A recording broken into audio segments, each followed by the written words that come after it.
Hi there, and Steve here. Welcome back to my podcast channel. If you have ever stood in the gym, s- starting at a treadmill and trying to decide between a 20-minute sprint interval session or a comfortable 45 minutes jog, today's episode is exactly what you need. We are diving into the ultimate cardio debate: high intensity interval training, or HIIT, versus traditional steady state cardiovascular exercise. And we are not just guessing today. We are looking at a massive brand new meta analysis published in 2026 in the Scandinavian Journal of Medicine and Science in Sports. This study is titled One Size Doesn't Fit All and is absolutely beast. The researchers analyzed 115 trials involving nearly 3,200 participants that look at everyone from completely sedentary folks all the way to world-class elite athletes.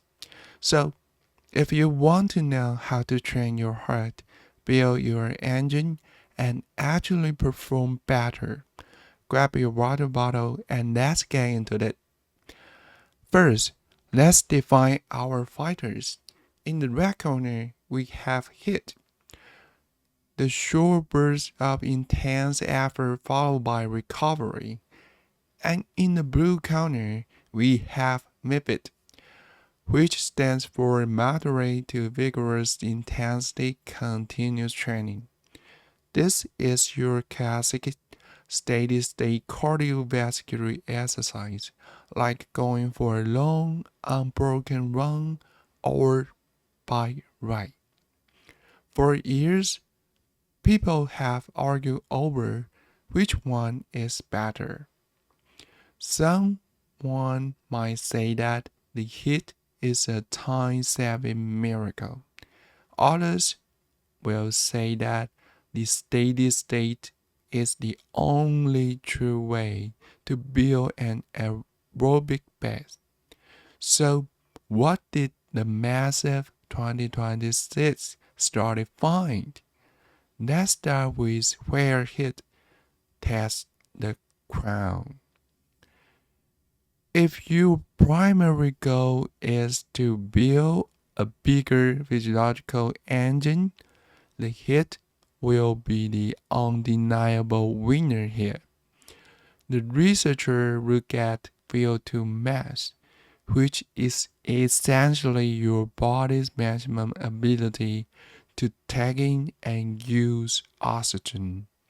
Is one of the strongest predictors of human health and longevity. The study found that compared to steady state cardio, the HIIT demonstrated significantly superior improvement in relative VO2 mass and absolute VO2 mass. But it didn't stop here. The HIIT also is based the steady state cardiovascular exercise in improving maximum aerobic power and speed. And what about these short explosive efforts? HIIT one there too. It produced a significantly greater increase in mean aerobic power compared to steady state training. So, physiologically speaking, the HIIT forces your heart, lungs, and muscles to adapt faster and push their absolute limits higher. But wait, before you cancel your Sunday long run and only do sprints whatever, here is the plot twist. Having a bigger engine which means you have a higher VO2 mass, doesn't mean automatically mean that you will win the race. The researchers found that in several crucial areas, the HIIT and steady-state cardiovascular exercise actually resulted in a tie. First, peak aerobic power. There was no significant difference between the two. Second, intensity threshold. Things like your lattice threshold, the point where your muscles start burning and fatigue sets in rapidly, show no significant differences between the two training styles.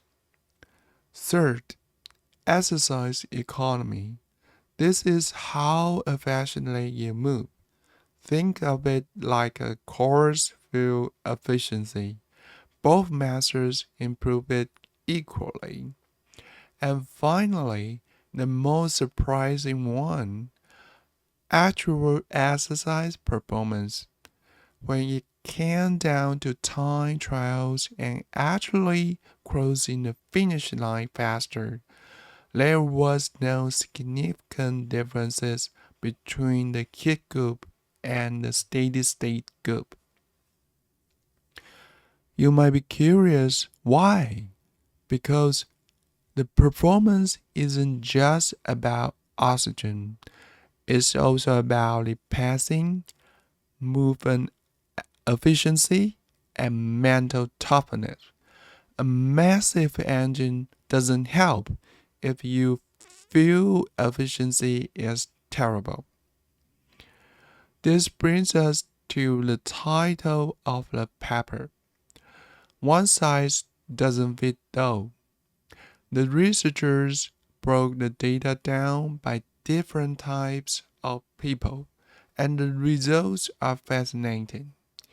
If you are a completely sedentary person or just work out recreationally, the HIIT will give you a bigger boost to your VO2 mass than the steady state training.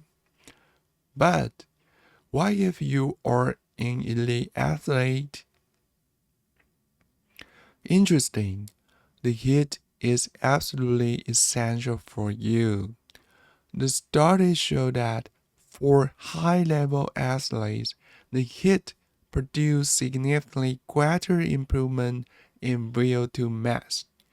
When you already have a massive aerobic base from years of static cardio, doing more static cardio won't move the needle much. You need the extreme stress of HIIT to break through the ceiling. And here is a very interesting nuance regarding biological sex. The study found that the HIIT demonstrated significantly greater effects than steady-state cardiovascular exercise in men and mixed-sex populations. However, when looking exclusively at female groups, the difference between the HIIT and the steady-state exercise group was not statistically significant. Now, the researchers noted that there were fewer studies focused solely on women. So we need more data here. But it's a fascinating reminder that the training responses can be highly individualized. So, how do we apply this 115 study masterpiece to our own lives and training? If you are short on time, or you really need to push your absolute aerobic ceiling and VO2 height, you need to incorporate HIIT as the most potent stimulus for your heart and mitochondria. But If you are training for a race, don't ditch that long steady miles. The steady state cardiovascular exercise is just as effective for building your exercise economy, pushing back your latest threshold, and improving your actual finish times. The smartest athletes always do the both. They build the best with steady state, and they sharpen the blade with the HIIT. That's all for today's deep dive into the science of sweat. If you enjoy this breakdown, please make sure to subscribe and leave a review in my YouTube channel or podcast channel. And keep moving, transform, and I will catch you in the next episode.